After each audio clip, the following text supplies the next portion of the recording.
Okay, ladies and gentlemen, we are going to talk today about social psychology, which is what I actually got my degree in, so I feel like I know a little bit more about some of this than I do than perhaps some of the other topics that we've covered this semester. So this is stuff that is fascinating to me. Hopefully we'll find plenty to interest you here. Let's go ahead and dive in. Okay, when we're talking about social psychology, what we're talking about is how the interactions between individuals, or even the thought of other individuals, can constrain and influence how we behave, right? This basic psych course is all about why do we do what we do? Why do humans behave the way that they do?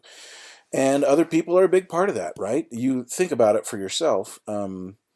You recognize most likely that you act a little bit differently around your grandma than you do around a group of your friends, right? That's social psychology in action. You have a different mode of behavior, maybe just a little bit or maybe a lot, depending on who you're with and what you're up to. So there can even be situations in which having someone else come to mind, just thinking about that person, can change how you behave, almost as if you were worried that they might be observing you, even if they're not, right? So that's the sort of stuff that we're talking about. We're going to talk about some of the most famous social psychology experiments that have helped us understand what are the boundaries of this effect and how does this end up working out? How does this end up influencing us and in what situations? Okay, so the important sort of base to all of this is the idea that we as humans are creatures that need other humans around us. We have discovered as a species that we survive better when we are in groups, that we like to stick together. Even the most misanthropic, hate people person among us still wants other people around, still needs other people around. And in fact, there's been quite a few um, studies that have been done on long-term health that show that social isolation is a risk factor for your health, similar in magnitude to being obese or having hypertension um, or high blood pressure, which I actually think is hypertension. Anyway,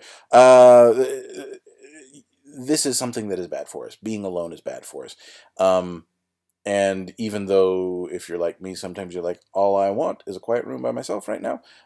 Nevertheless, I promise you feel better if there's people that you like and that will take care of you right outside that room than if there's not.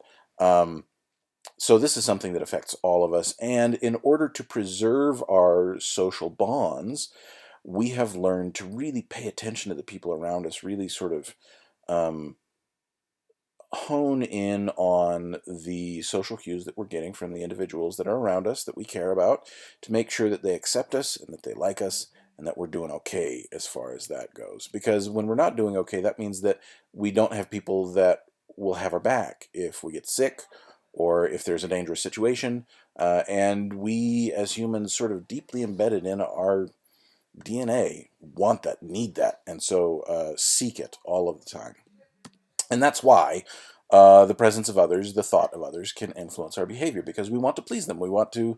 I mean, that sounds a little needy if you say it that way, but that's how humans are, right? We need other people, and so we do what we need to in order to make sure that we are accepted by the people that we care most about. Um, right. So let's talk about some of the ways in which this occurs. There is a very well-known social psychology experiment that was done in the 60s by a guy named Philip Zimbardo.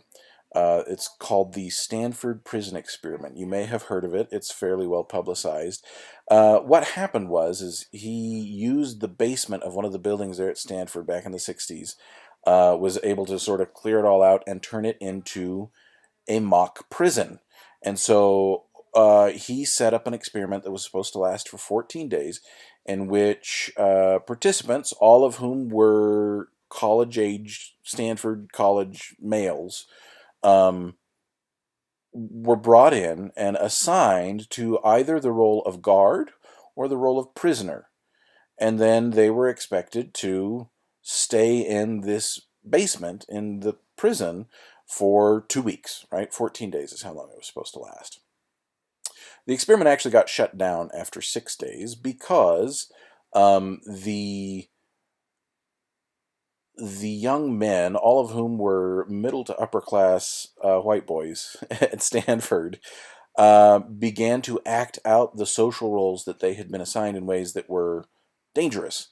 And Zimbardo was like, hey, this is great. Look at all this fantastic data that I'm getting. Look at how they're abusing each other. Look at how these prisoners are withdrawing and going on hunger strikes and and how the guards are withholding food or enforcing strip searches or abusing them. But this is crazy.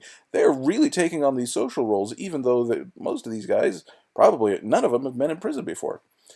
And one of his graduate students, who he later ended up marrying, was like, no, we need to shut this down. So it actually ended after 6 days. Um, and he, published the results of what he found there. The idea being that the construct of a social role is a set of expectations for us that we try our best to fulfill. This goes hand in hand with the discussion we had about Piaget's schemas, right? We construct for ourselves knowledge structures that say, here's how I'm supposed to behave in this particular situation. Now, bunch of Stanford boys like they had there, what are they going to know about prison? What they've seen in movies, which generally speaking is not model prisoner guard behavior, and so they ended up acting that out to the point where it became unsafe and they had to shut down the experiment. This speaks to the strength of social roles. Now, you and I will probably not be asked to take on the social role of either prisoner or guard anytime soon. However, think of the social roles that you are expected to fulfill. Student, it's a little different in this context, perhaps, than in the classroom. But nevertheless, there are still responsibilities and expectations, and you're supposed to get stuff done in a certain period of time, and you're supposed to behave in certain ways. You're supposed to talk to your professors in certain ways and not in others. Um, it's a whole behavioral set that you are supposed to figure out and do. And we're really good at it. We are really good at figuring out what is expected of us and then doing it if that is a social role that we care about. And we're going to care about the social role if we care about the other people who are expecting us to take on that role. What other roles do you have? I know for myself, what are my roles? Professor, obviously. Dad, husband, neighbor, son, brother. Um, there's probably a dozen others that I'm just not thinking of. But we do our best and are watching sort of from day one, right from infancy and childhood, to figure out what is expected of us so that we can fulfill those expectations so that the people that we care about, that we want on our team, approve of us, so that they will take care of us and protect us, like I was talking about, right? Um, and so now, not every single social role is one that we want to take on, right? And that's something that we are addressing more and more in our society over the last generation or so, especially when it comes to the social roles of gender and things like that, where we say, there's these expectations that were created a long time ago that may not necessarily serve in this day and age and in the situations that we find ourselves in. So why am I being asked to conform to things that aren't useful or that are harming me? And these things sort of get worked out in the public sphere and continue to revise themselves over time. What it means to be a man in United States 2020 is not what it meant to be a man in United States 1920 or 1820 or in Zimbabwe 2020 or anywhere else in the world, right? So these social roles are socially constructed, right? And we sort of work together to figure out what the boundaries of those roles are. And when they're not working, then noise starts to get made, and the more noise gets made in the society, the more than that then quickly changes. And so we see some of that in action, and we'll continue to as society moves along, because it's not like any of this stuff is ever static. Um, it changes as we go. It is also possible to find yourself in a situation where your social roles conflict, right? One of the most difficult times that I have is when my family, my wife and kids, get together with my family, being my parents and my brothers. Because in one of those social contexts, I am expected to be the youngest child, and I have a certain set of expectations in terms of how proactive I'm supposed to be, how much I'm supposed to be participating, how much I'm supposed to be controlling the environment. And that does not mesh well with the social expectations of husband and father, where the expectations of me for proactivity and controlling the situation, et cetera, are very different than that of the youngest son. And so that gets really uncomfortable. And you've probably run into this, right? You end up at dinner with your parents and your best friend, and you're like, I don't know how to behave right now because I'm not sure which set of relationships I should be prioritizing in order to make sure that I'm good with my group, right? Because you've got two conflicting groups. And so, in any situation, and we do this without thinking about it, but we do think about it as well. It does become conscious sometimes, where you have to determine which set of relationships or which social bonds are the most important, and that's then the social role that you prioritize. But because you're in conflict and because there are multiple demands, generally speaking, you are not going to perform those roles as well when there's conflict, even for the ones that you choose as being most important, as you would if there were not that conflict present. And that helps us understand, or at least for me, helps me understand a lot of the ways that I behave around my family and around my friends when otherwise I'm not exactly sure why I did what I did. Right? So it's worth thinking about for yourself. All right. One of the other big things that we talk about in social psychology is understanding why other people are doing what they do. This is something that we're doing constantly, right? Looking at other people around us and being like, why are you like this? What are you doing? What are you thinking? Why are you doing what you are doing? So that I can understand who you are, so that I can deal with you, right? Um, we as humans are not uh, privy to the thoughts of others unless they share them with us, and even then, you can't really know if that's actually what they're thinking, whether they're really being truthful with you. And so we then have to infer what other people's mental processes are once we understand that other people have different mental processes than ourselves. So we attribute some cause to their behavior even though we don't actually know what the cause is. So, what is the attribution that I am making for your behavior when I see you out in public and you're doing something, whether that's a good thing or a bad thing? Now, the earliest work on attributions was sort of focused on bad behavior, stuff that other people aren't supposed to do, and how do we explain that? And the basic difference is, do we make an internal attribution or an external attribution? An internal attribution is one in which you say that that person enacted that behavior because of something that is internal to them, right? That is something, a part of their mental or genetic makeup, right? It is a part of them. You cut me off driving down the road because you're a jerk. That's an internal disposition or an internal attribution, right? On the other hand, we can also make the determination that that person is behaving in that way because of what the situation is, because of external factors. This is an external attribution, right?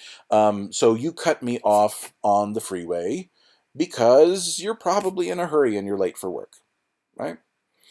So we can and do make attributions for all of the people around us, regardless of how much we know about them. Now, our attributions are likely to be more accurate the better we know the person, right? The more we actually interact with them and can get a good sense for who they are. But it doesn't stop us from making attributions for total strangers as well. That happens all the time, right? Look at the situation in this photo. You've got a couple there in the public restaurant, and they are just yelling it up, just fighting like they're at home, right? Have you ever been in this situation? It's the worst. You're like, can you people just like, I'm trying to actually enjoy my meal here. Can you shut up? But they won't, and they don't. And so you look at this woman and you're like, why are you like this? Why are you doing this? Well, an internal attribution would be to say this woman is just a harpy. She just hates this dude and is so mean to him, and poor guy, whatever, right? An external attribution would be, I wonder what he did to make her so angry, right? And you see how these are paired, right? Because in making an external attribution for her, I am likely to make an internal attribution for her partner, right? That just tends to be the way that we do it. We are unlikely to make external attributions for both of them, where it's like, I bet he did something that really upset her, and I bet he did that because of some external situation that he didn't really have control over. That just tends to not be the way that humans do it. We seek to find who is responsible for the behavior at hand. And there are individual differences in how people make attributions, right? Some people are more likely to make internal attributions towards others. Some are more likely to make external attributions towards others. However, generally speaking, if you average across everybody, there is what we call, oh, sorry, I shouldn't have switched that yet. There is what we call the fundamental attribution error, where we are more likely to make internal attributions for bad behavior towards uh, others in comparison to ourselves, right? So if you do something bad, it's probably because you're a bad person. If I do something bad, it's probably because the situation's weird, right? So I'm more likely to make an external attribution for myself and excuse my own behavior than I am for someone that I am observing, right? This is the fundamental attribution error, because why should it be any different from one person to the next just because I'm one of them, right? The fact of the matter is I know more about myself and have pretty much everybody has the need to be socially accepted, as we've talked about, and to feel like they are a good person. And so we tend to find external attributions for our own bad behavior rather than just be like, yeah, I'm a jerk. I am just mean, right? I do bad things. Nobody says that about themselves. They find the reasons why that bad behavior was unusual or exceptional, but we're not likely to do that for others. Somebody else is being a jerk. Well, that's just because they're a jerk, right? Not because something bad happened to them. That's the fundamental attribution error. Now, there are other errors in attribution that sort of were derived from the fundamental attribution error that have subtle differences to them. So let's talk about those. The actor-observer bias is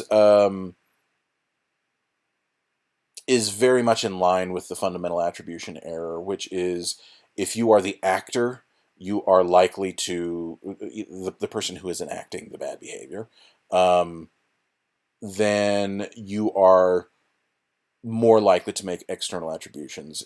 But when you are observing somebody else, you are more likely to make internal attributions. So it's just sort of a different name for the same thing. The self-serving bias, however, is somewhat different. Now, this is moving beyond just bad behavior, like the original research was, and looking at both good and bad behavior. The self-serving bias says, I am likely to find internal attributions for my good behavior and external attributions for my bad behavior. So I did super great on that test because I'm a good student, right? That's something internal to myself. I did bad on that other test because the teacher wrote bad questions, right? That's the self-serving bias. And then, yeah, I guess that's the only one there. Okay, cool. This sort of goes hand in hand. The stuff was just talking about goes hand in hand with attitude formation. Attitudes are the what's the right way to say this? It's a complex that involves not only your thoughts and your feelings, which is how we usually use the word attitude, but there's a behavioral component to it as well. So your attitude is not just what you think, how you feel, but it's also how you behave, right? You mix all those things together and you've got an attitude. And while we usually use that word negatively, right? Why do you have such an attitude? It doesn't need to be negative, especially when we're talking about it in a psychological sense. It is simply your viewpoint, your disposition towards a particular issue or situation, right? So here you've got an example, gun control, right? People differ loudly on how they think we ought to deal with gun control in this country. Well, my attitudes toward gun control is likely to be made up of my thoughts on the issue, my feelings on the issue, and then my behaviors on the issue. Now, you would naturally think that your thoughts and your feelings would lead to your behaviors, and they do, but it's not quite that simple. Um, we'll talk, I think, next lecture about cognitive dissonance and the effect that that can have. Um, but let me just get you there. Okay, so going with this example, if I feel, or not feel, I'm sorry, if I think that guns are more likely to hurt people that you care about than actually protect you from a criminal, well, that forms one aspect of my attitude, right? Now, that is one way to approach that. There's people who look at it the other way, right? I am far more likely to use this gun because it's me, because I know myself. I am far more likely to use this gun in defense of those that I care about or myself than I am to actually harm somebody because I'm not that kind of person, right? That would be another example of a person's cognitions in the realm of gun control. Those are likely to correspond pretty closely with your feelings on gun control. Oh, yeah, I'm scared of guns. I don't like them. They sort of make me sick. Um, or, yeah, guns are fun, right? I've gone shooting with my friends at the gun range and, clay pigeon shooting, and that's a ton of fun. They're a sport tool, right? Okay, two different feelings of yeah, the feelings, right? That's the affective aspect of an attitude. And then you've got the behavioral aspect, which combines the other two to say, here's how I'm going to behave in regards to gun control. How am I going to treat somebody when I see them carrying a gun in public? How am I going to vote in regards to politicians and their attitudes towards gun control? Now, as I mentioned, you would think that the first two then cause the last one, right? That your thoughts and your feelings cause your actions. Yes, but not always. Sometimes we enact a behavior and then have to find a reason for it because we don't always necessarily think things through in a logical, algorithmical kind of way, but rather just give a knee-jerk response and with a minimum of processing. And then at that point, we are forced to come up with justifications for our behaviors, and that can actually lead to a revising of your attitudes, right? If your behavior is not in line with your feelings and your thoughts, it might be easier to realign your thoughts and feelings than to undo a behavior that you have already enacted. Now, it's possible to go both ways, right? Let's keep this in the gun control realm. Let's say that you're talking with somebody, a neighbor, that disagrees with you strongly on gun control. But rather than argue with them because you want to get along, you're just like, yeah, I hear what you're saying. Yeah, that sounds like a good idea. And now you are agreeing with something that you don't really agree with. What are you going to do to resolve that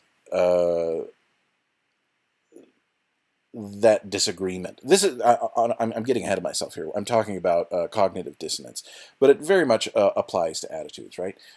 There's two ways that I can deal with it. I can either go back to my neighbor and be like, hey, I was just wanting to get along, but I have to let you know I really disagree with what you were saying. That I feel exactly the opposite, right? That's a difficult thing to do for some folks. Or you could be like, maybe I am not as strongly for the position that I thought I held in terms of gun control. Maybe I'm a little bit more on the other side than I thought I was. And so you can sort of shift where you think your attitude lies based on how you have behaved. And so your behaviors can actually impact your thoughts and feelings of an attitude just as much as the thoughts and feelings influence the behavior. So just to be aware of that. We'll come back to cognitive dissonance next time. Okay, another big deal within social psychology, and this is actually how I got into social psychology. I did not start as a psychology major. As an undergraduate, I started off as a communication studies major. And when we got to the topic of persuasion, I noticed a lot of the stuff that I was most interested in, including this stuff that I'm going to talk about right now, came out of the field of psychology. And eventually I was like, maybe I should just be doing psychology instead. And that's how I got where I am. At any rate, the topic of persuasion is fascinating to me because we are trying to persuade people all of the time. There is no messaging that exists between humans that does not have a persuasive element. And if you really want to weird out a little bit, try to find what the persuasive element is in all of the communications that you are enacting. Um, Try to figure out what your mom is trying to convince you of when you are talking to her. It may be something as simple and as harmless as, you know that I love you, right? Right? We're sure about this? I'm just reinforcing that, right? Totally harmless. But it is useful to know what people are trying to get you to think and feel and how they want you to behave. That is persuasive in nature. And so really all human communication is at least partially persuasive. So how does that work? What do we do to persuade people? How do we process persuasion?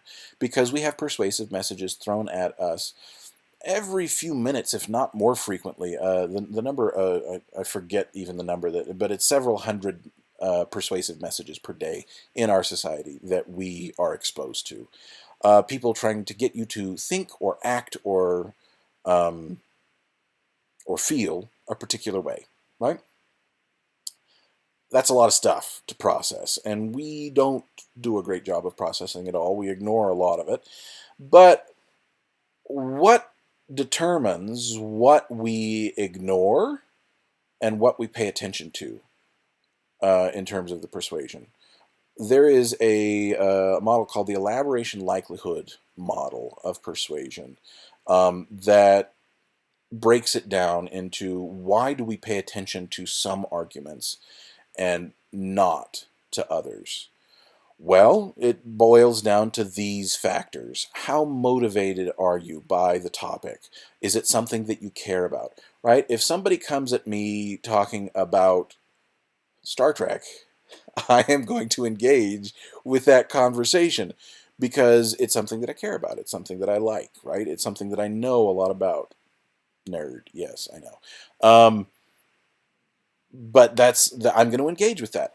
But if they come talking to me about, let's say, the cinema of Finland, which I am sure is a thing that exists, I don't know anything about that, and I don't really care because I don't speak Finnish, and I've got plenty of movies to watch from home, thanks, and so whatever. Sure, okay, you care about that, that's fine. I'll nod my head and say, uh-huh, but I'm not going to engage cognitively the same way because I just don't have the motivation to do so. This goes together with the second factor. Do I have the skills or knowledge needed to evaluate the message? Finnish cinema? No, I do not. So I am going to have a low likelihood of elaborating on that message, of actually processing it deeply and engaging with the person in order to know whether or not I am convinced by their argument, right? I don't have the motivation. I don't have the skills. Therefore, my elaboration likelihood, which is just how likely am I to engage with this message and really sort of process it logically, it's low. Because it is low, I am more likely to take the peripheral route to persuasion, which says instead of actually engaging logically with the ideas that are being presented, I am going to use external cues that come along with the message to know whether or not I should agree with the person who is speaking.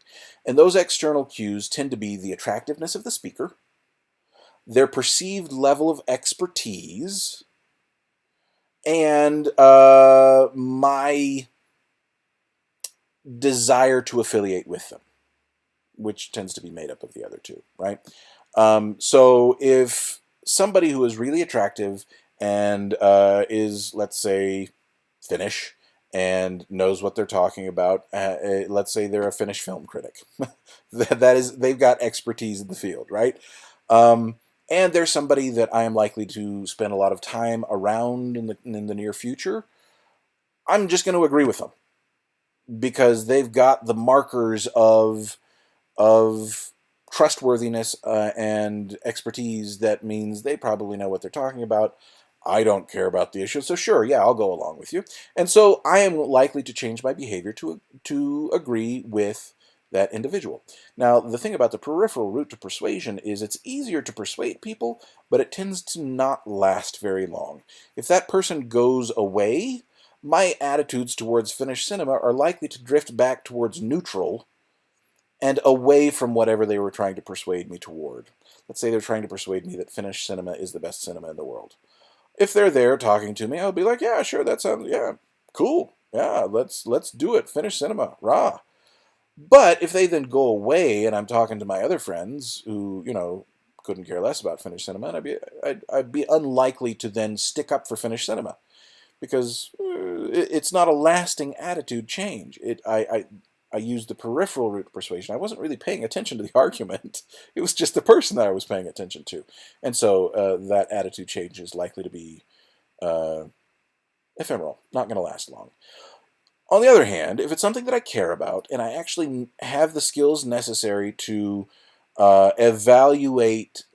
critically evaluate the message, the argument that is being presented to me, I have a high likelihood of elaborating on that message, right? Of really thinking deeply about it and teasing it apart and figuring out how I really think and feel about it. That is the central route to persuasion. And if someone convinces me that, let's go back to the Star Trek one that I was talking about earlier. Somebody convinces me that Star Trek DS9 is the superior series rather than the Next Generation, and they've got really good reasons, and they actually, I think about it deeply, and I'm convinced, that attitude change is likely to last.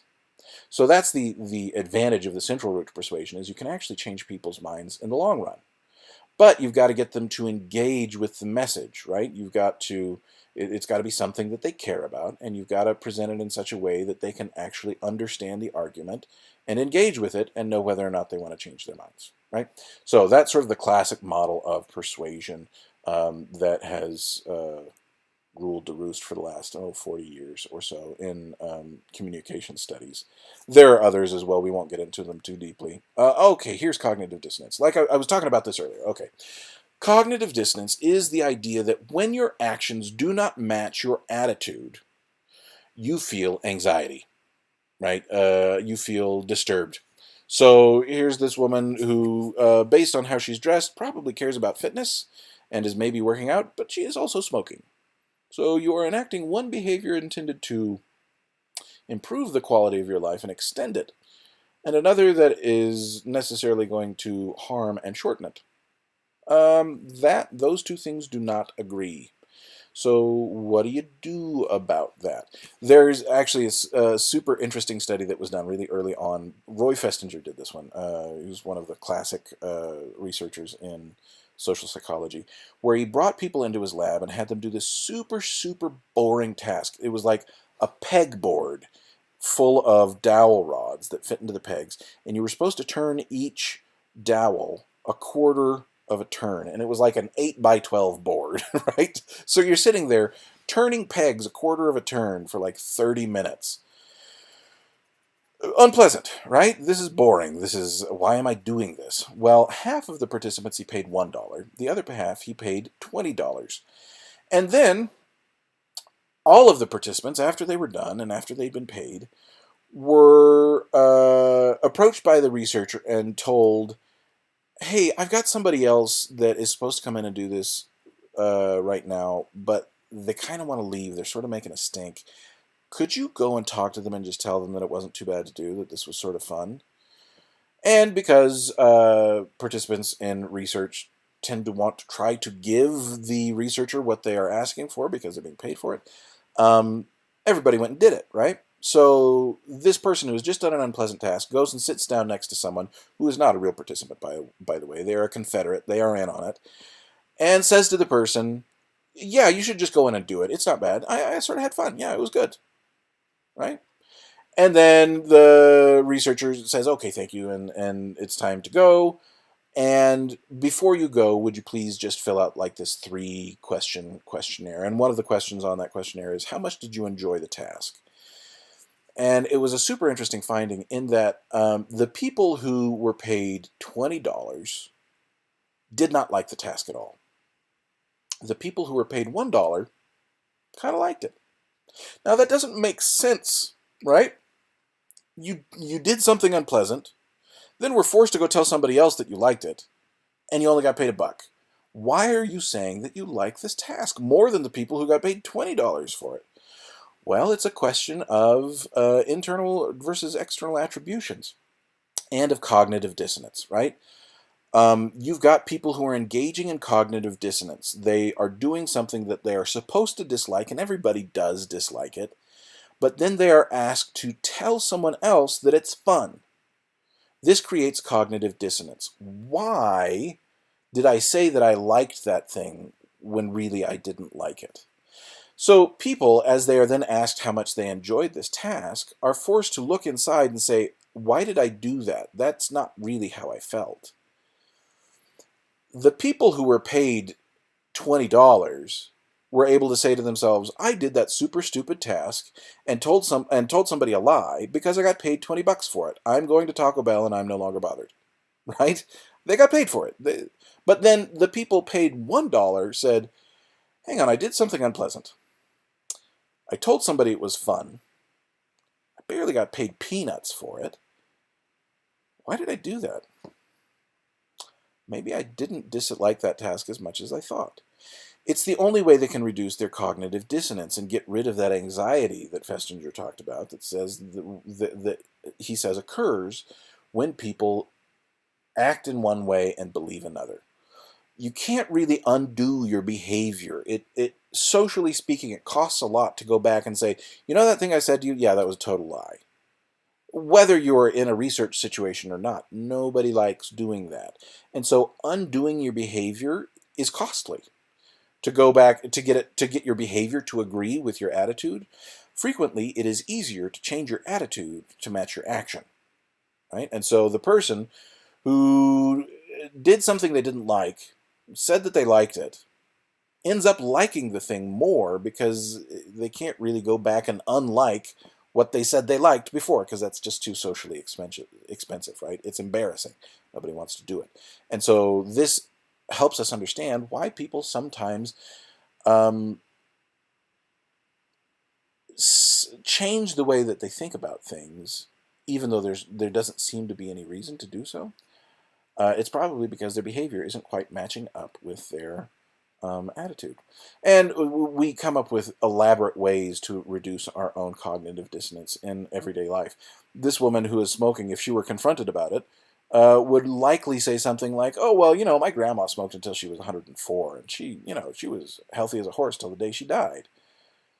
Which, what happened to your grandma has nothing to do with you, and likelihood is, at least the research says, that smoking is probably going to be really bad for you, so maybe you should not do it. But in order to excuse your behavior and reduce that cognitive dissonance, you have to come up with a reason why that bad behavior isn't actually bad, right? So that's one thing that we commonly do. Okay, last set of concepts that I want to cover. There's 3 related concepts: stereotyping, prejudice, and discrimination. Okay, this is something. These are concepts that get studied increasingly, more so in social psychology over the last 50 years, really. These are related concepts, but not necessarily the same. A stereotype, which again you've heard these terms before, but let's define each of them really clearly for ourselves. A stereotype is a set of traits that you think are associated with being a part of a particular group. We have stereotypes for every single group that exists in our society. Stereotypes can be negative or they can be positive, right? Now, when we're talking about stereotypes in the public sphere, usually we are talking about racial or ethnic stereotypes, right? And I am certain you know really clearly what those are for the different ethnicities that exist in our culture. What are the stereotypes of black people? What are the stereotypes of Latinos? What are the stereotypes of white people? What are the stereotypes of Native Americans, et cetera, et cetera, et cetera, Asian Americans, so on. You could come up really easily with a set of traits that are supposed to be associated with each one of those groups. Some of them may be positive, some of them may be negative, right? Um, Stereotypes exist because humans like to save mental energy. This is a concept that I've talked about before. We want to be able to classify and understand people with as little effort as possible. And so when you first see somebody, when first you lay eyes on another human being, there are a few basic categorizations that you are likely to make for that person, about that person, um, without any further knowledge of them, in order to know how you are supposed to behave towards them. Right? You look at somebody, and what are the first things that you see? Well, the first thing that you see is that they are human, as opposed to, you know, a dog or a chair or whatever. But followed closely on the heels of that identification are three basic ones: age, ethnicity, gender. Right? Um, why do we do this? Is it because we're all bad people who would like to only like the people who are just like us? Well, maybe. But more basically, it's because we know that there are social expectations for how we are supposed to behave in every single situation. I, as a 41-year-old white male in America, am supposed to behave differently towards a 4-year-old Latina woman than I am towards another middle-aged Caucasian man, than I am towards an elderly black guy, right? Um, uh, we have different expectations in how we are supposed to approach, talk to, and behave towards other people based on who they are and who we are on those basic categories, right? Um, this categorization helps us often enough that we always do it. However, stereotyping can bite you in the butt when it comes to thinking that someone must have a particular trait because they belong to a particular group. Assuming that the tall black guy that you talk to is a basketball player because that's something that you just think is supposed to go with his height and his age and his ethnicity, that may lead to an awkward conversation, right? Because why do you think I'm a basketball player? Is there any reason I can't be into poetry or whatever I want instead of basketball just because I'm a tall black guy? No. And so that's where, and that gets into the conversation that we tend to have about stereotyping in the public sphere, because while we are unlikely to stop stereotyping and figuring out for ourselves what are the basic characteristics that this person is likely to have, it can lead us astray, and sometimes does. And the more we interact with people who are different from us in age, in gender, in ethnicity, the more likely we are to offend and cause problems, right? Now, stereotyping in and of itself is something of a problem. It becomes a greater problem when it is then associated with prejudice, which is not just you must have these traits because you belong to this group, but because you belong to this particular group, I already know how I feel about you, right?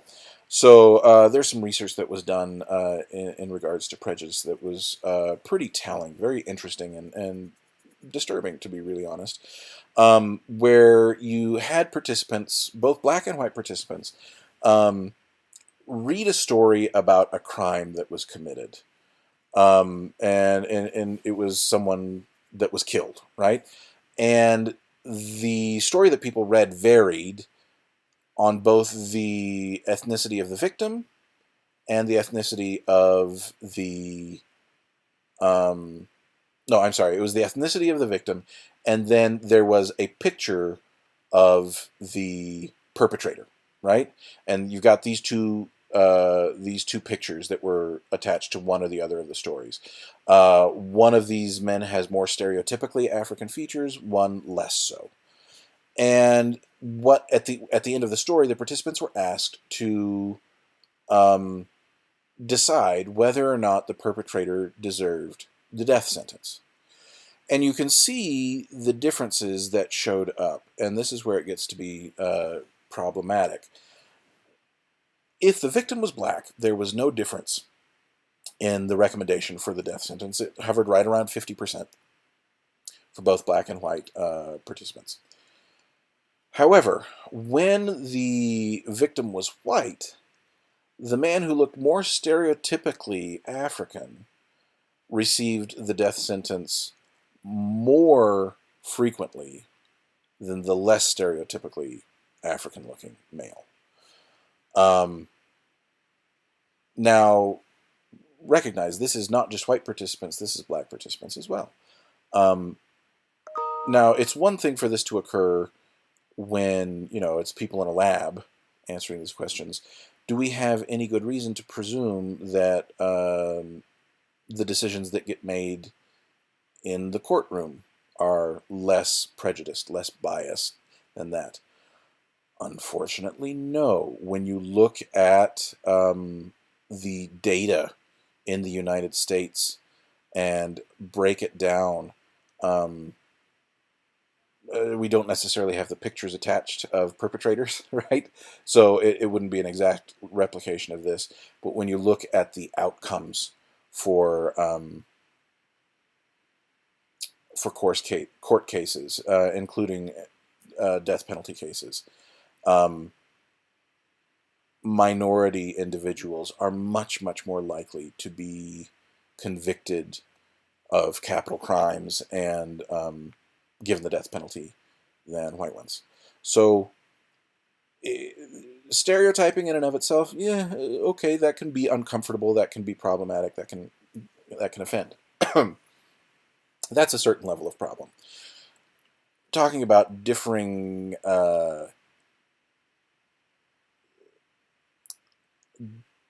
behaviors based on group membership, that's when it really starts to get problematic, because then we get into issues of discrimination, right? So in that last study that I was talking about, that prejudiced attitude towards stereotypically featured black men led to discrimination, where they were then convicted and given the death sentence twice as much as the non-stereotypical black man when the victim was white, right? And so when you treat people differently based on what group they belong to, that's when real problems show up in our society. And, I think we're in a moment of realizing that we thought we had this handled a generation ago, and maybe we don't. When you look at all of the protests around police brutality towards black people in our country, and